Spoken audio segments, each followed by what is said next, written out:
नमस्कार मु गोटे मोर वक्तव्य रखा चाहूँगी 20 अक्टोबर को जहाँ किसी एटा मोर पर्सनल मैटर मो आम बापा माँ भितर किसी जुक्तितर्क है बापा बाहर को पड़े आसते सकाଳେ फ्लाइट थिला पुणे को माँ फोन कले कि बापा कड़े पड़े खोजी गण मु खोजा को गला बेले से जेहेतु रागी जाइए आमर से जुक्तितर्क होता किछि बाहर लोक वीडियो करिकी ताकू गोटे मैनिपुलेट करिकी जिनस को भूल भाल कहते बापा भी एबे पुणे अच्छी से भी गोटे वीडियो पठे आपन को से वीडियो मु शेयर करी कि सेटा आमर फैमिली मैटर पारिवारिक जिनस समस्त परिवार किसी जुक्तितर्क हुए आ सबू सेटल हुए किंतु ताकू गोटे नहीं कि गोटे सोशल मीडिया भाइराल करिकी मोर बदनाम करवाटा एटा बहुत भूल कथा जे भी करिछि एटा बहुत भूल कथा एटा करिया उचित नुहे मोर सम्मान हानि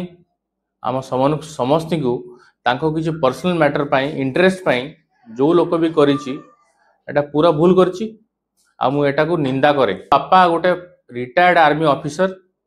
से गोटे बहुत ही डिसिप्लिन लोक सी आसथिले एठी आ समस्त ये घरे किसी जुक्तर्क हुए तापाई जदि आम किसी बाहर को रोषे राग रोषे किए पड़े जाए आम समस्ते आम डाक्तर हेले कौन है आम मनीष समस्ते मनीष समस्त घरे किसी हुए सेटा को गोटे भाइराल करवा ताकू गोटे मिछ कथा कहीकि करवाटा बहुत भूल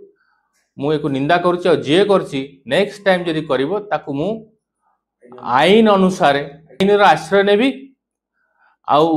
एटा मु देखिबी कि नेक्स्ट टाइम से न करू एटा मु पुलिस पाखु जीवी सी मु गोटे पशु प्रेमी कुकुर प्रेमी से कहछन मु पशु प्रेमी मो पर्सनल लाइक मु पशु को प्रेम करुच्ची केते पशु रखिछि कोन कहूछि ताकू भी नहीं कि जो कहवा कथा एटा बहुत भूल पशु मो घरे रखिछि कुकुर रखिछि पैरेट रखिछि मु बाहर गले षंड को खाइबा को दिए गाई को खाइबा को दिए तो एटा खाली कुकुर प्रेम नुहे मु गोटे पशु प्रेमी ताकू नहीं कि भी गोटे जो भाइराल करछंती वीडियोटा को एटा निंदनीय घटनाटा एटा जे करछि एटा बहुत भूल करछि आउ गोटे कथा से कहछंती मु होउछि पेशेंट को अवहेला करछि आज पर्यंत गोटे पेशेंट मनार गोटे कंप्लेन देनी मु भल ट्रीटमेंट करे मो पाखरे मु आपन देखेबी दीटा आदिवासी पेशेंट रखिछि फ्री ट्रीटमेंट 2 मास हेलानी ताकर फ्री ट्रीटमेंट करूछि एटा मु देखे देबी करुच्ची मोर पर्सनल लाइफ मु को पशु प्रेमी कौन करुच्ची ताकू नहीं कि मो पर्सनल लाइफ को नहीं कि आपण जदि एमिति मो अपप्रचार करिवे मु आईन रो आश्रय नेबी जे भूल करुच्ची कि पेशेंट अवहेला करुच्ची आपण मते मतामत नियंतु मते पचारंतु कि मु कौन करुच्ची पेशेंट को पचारंतु आपण निज इच्छा रे एमिति जदि आपण निज इच्छा रे किछि करि देबे मते मर्माहत ए जिंस रे दुखित मत न पचारे कि मो पर्सनल लाइफ को नहीं कि एमिति मीडिया रे आपण जो करूचंती एटा गोटे बहुत निंदनीय कथा करूची एभले आपण करंतु नहीं जदि आपण किछि मो प्रति किछि कंप्लेन अछि मते आसी पचारंतु आ मो मत नियंतु।